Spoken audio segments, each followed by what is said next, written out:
You probably walked past the answer to your fuel and medicine costs this morning without even realizing it. Those banana peels sitting in your trash, the apple cores your kids left on the counter, the bread that went stale 3 days ago, the juice that's been sitting in your fridge just a little too long. Every single one of those things contains the raw ingredients to make something incredibly useful, something humans have been producing for thousands of years, something that can disinfect a wound, start a fire, run a lamp, and in some cases even power certain engines. I'm talking about alcohol, and specifically, I'm talking about ethanol. And today I want to walk you through exactly how to make it at home, from stuff you would otherwise throw away.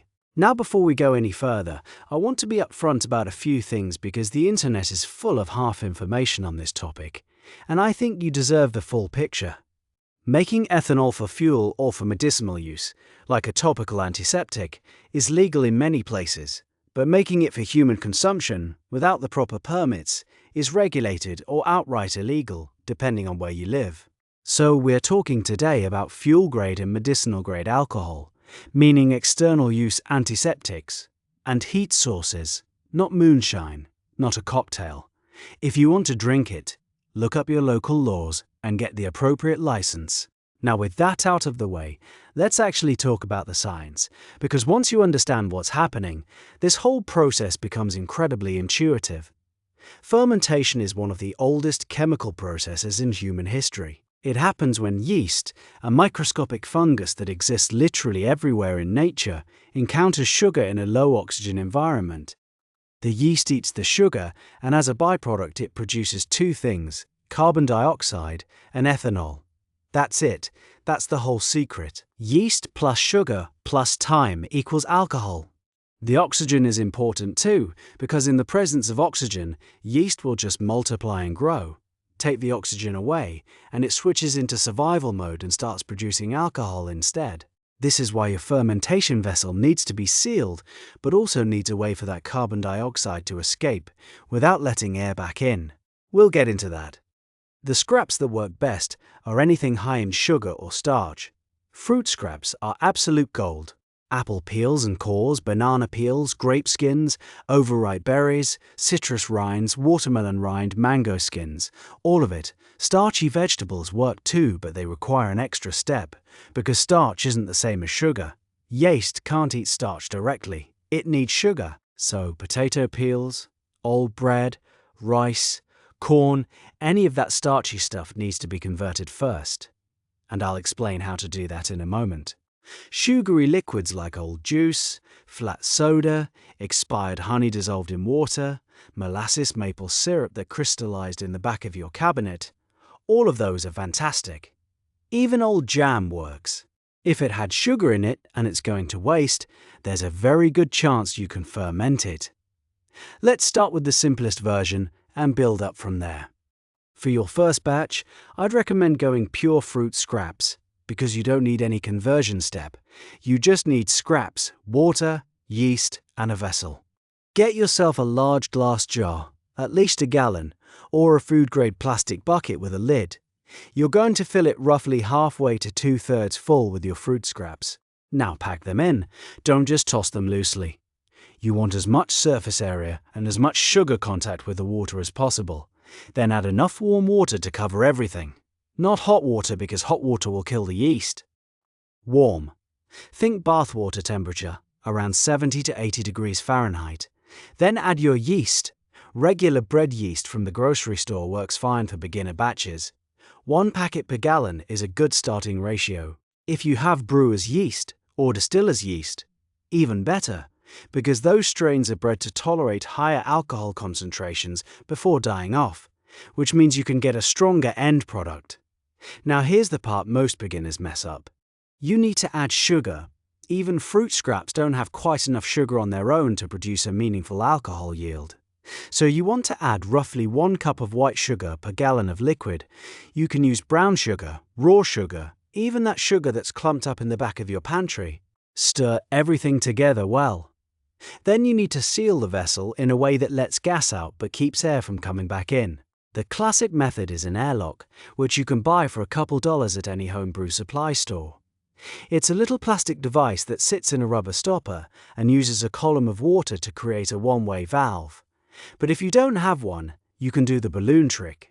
Just stretch a latex glove or a regular balloon over the mouth of the jar, poke a tiny pinhole in one of the fingertips of the glove, and as fermentation produces CO2, the balloon will inflate and slowly release gas through that pinhole without letting air back in. It works surprisingly well. Now set your vessel somewhere warm, ideally between 65 and 85 degrees Fahrenheit, and leave it alone for 5 to 14 days. You'll know it's working within 24 to 48 hours, because you'll see bubbling and the balloon will start to inflate. When the bubbling completely stops and the balloon deflates and stays deflated, fermentation is done. The yeast has eaten all the available sugar and either died off or gone dormant. What you have now is called a wash or a beer, depending on who you talk to. It's a liquid with somewhere between 5 and 15% alcohol content, depending on how much sugar was available and how tolerant your yeast was. For medicinal use as a surface antiseptic, this wash on its own is honestly not concentrated enough to reliably kill bacteria. For that, you need something closer to 70% alcohol, which brings us to distillation. Now, distillation is where things get more serious, both in terms of results and in terms of safety and legal considerations. The basic principle is simple. Alcohol boils at a lower temperature than water, around 173 degrees Fahrenheit, compared to water's 212. So if you heat your fermented wash slowly and capture the vapor that comes off first, you're capturing alcohol-rich vapor. Then you cool that vapor back into liquid, and you've collected a much more concentrated alcohol than what you started with. That concentrated liquid is what you can use as a fuel source or a medicinal disinfectant. For a simple home setup, many people use what's called a pot still. This is literally just a sealed pot with a tube coming out of the lid that runs through cold water to condense the vapor. You can buy small copper pot stills designed for essential oil distillation, and these work perfectly for this purpose. They're legal to own in most places because they have other uses. You fill the pot with your wash, apply low even heat, and the first liquid that drips out of the condensing tube is your alcohol. You collect it and keep going until the temperature of what's coming out of the pot rises significantly, which tells you the alcohol is mostly gone, and you're now getting mostly water vapor. Running it through a second time, what distillers call a second pass, will increase the concentration even further. Now here's a critical safety note about distillation. There are things called foreshots, which are the very first small amount of liquid that comes out of the still during any distillation run. These contain methanol and other compounds that you absolutely do not want anywhere near a wound, and you definitely don't want to ingest. For fuel purposes, foreshots are not a huge problem. But if you're making this for medicinal use, discard the first 50 milliliters or so per gallon of wash. No exceptions. Methanol is not a joke. It can cause blindness and organ damage. Discard the foreshots, full stop. The end product that you collect after discarding the foreshots and running through at least 2 distillation passes will be a high-proof ethanol that you can use for several practical purposes. As a wound and surface disinfectant, it works extremely well when diluted with a bit of distilled water to bring it to roughly 70% alcohol, because counterintuitively pure alcohol actually works less effectively than 70% on bacteria because the water helps the alcohol penetrate the cell wall. So don't assume more concentrated automatically means better for wound care. Dilute it a little. As a fuel source, you can burn high-proof ethanol in alcohol-burning lamps, which are simple, safe, and smokeless. You can use it in a small alcohol stove for cooking, the kind backpackers and campers use. You can use it as a fire starter. And with significant additional equipment and modifications that I won't detail today, some engines can run on high-proof ethanol, though that's a much bigger project. Now let's go back and talk about that conversion step for starchy materials, because this opens up a whole world of additional scraps you can use. Starch is just a long chain of sugar molecules bonded together. To make it fermentable, you need to break those bonds. There are 2 ways to do this. The first way is enzymatic conversion, which is what brewers do with malted grains. When a grain germinates, it produces enzymes that break down its own starch into sugar to feed the growing plant. You can use those enzymes. If you take a handful of barely sprouted wheat or barley, or even just a cup of malted barley which you can buy at homebrew stores, and you mix it into your cooked starchy scraps at around 150 to 155 degrees Fahrenheit, the enzymes in the malt will convert the starch to sugar over about an hour. Then you cool it down and add your yeast just like before. This is exactly how beer has been made for thousands of years. The second way to convert starch is with certain molds, particularly Aspergillus oryzae, which is the same mold used to make sake and koji. You can buy koji spores online relatively easily. You culture the mold on cooked rice or cooked grains. Let it grow for 24 to 48 hours in a warm, humid environment, and the mold produces amylase enzymes that break down starch into sugar. This method, called the koji method or amylase method, is particularly good for scraps like potato peels, old rice, stale bread, and corn cobs. The beauty of it is that it works simultaneously with fermentation once you pitch the yeast, a process called parallel fermentation, and it's very efficient. For bread specifically, you can actually skip both of these methods because the bread already contains a small amount of simple sugar from the original yeast fermentation that made it. And if you break bread down, soak it in water, and squeeze it, the water will leach out those sugars. You can ferment that directly. Old bread wash is a legitimate old world tradition, and it produces a decent yield with minimal effort. Now let's talk about scaling this up, because if you're doing this for practical fuel purposes, a single gallon here and there isn't going to go very far.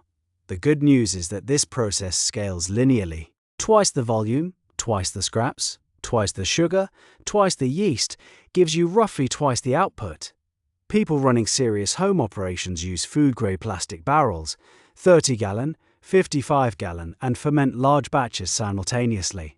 If you're serious about fuel production, you'd want a larger still as well, though the laws around still capacity get more complicated in some jurisdictions, so always check your local regulations as you scale up.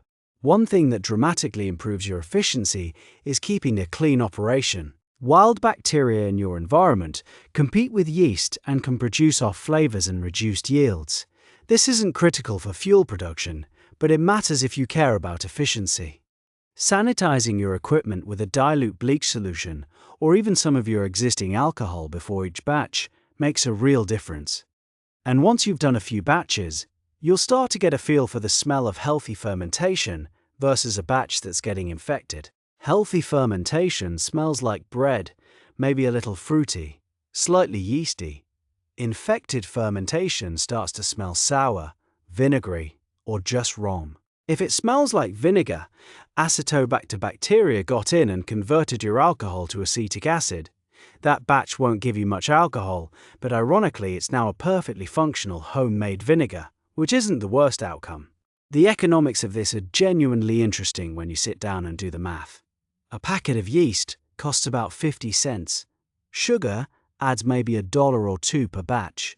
The scraps cost you nothing because you were throwing them away. Your fuel and time investment is modest, and you get back a product that fully distilled would cost you significant money to buy commercially as either rubbing alcohol or lamp fuel. If you're running it through a lamp or stove regularly, the savings accumulate quickly. And in a grid down or supply disruption scenario, having the ability to produce your own antiseptic and heat fuel from food waste is a genuinely valuable skill that most people simply don't have. I want to leave you with something to think about. Every civilization throughout history that developed fermentation did so not as a hobby, but as a survival technology. Before refrigeration, fermenting was how you preserved calories.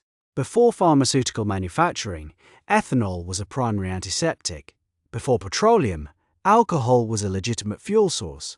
We got so comfortable with industrial supply chains that we forgot we could do this ourselves. The knowledge didn't disappear. The biology definitely didn't disappear. The yeast is still out there on every piece of fruit, floating in the air around you right now waiting for sugar and an anaerobic environment. You don't have to be dependent on someone else to supply the things you can make from your own kitchen scraps. That's kind of a powerful realization when it actually sinks in. So start small, grab a jar, collect your scraps this week, buy a packet of yeast. Try one batch and just watch what happens. Once you see that balloon inflate and you smell that yeasty fermentation smell, and you realize you just made alcohol from your banana peels, I promise you'll want to keep going. And as always, stay curious, stay resourceful, and I'll see you in the next one.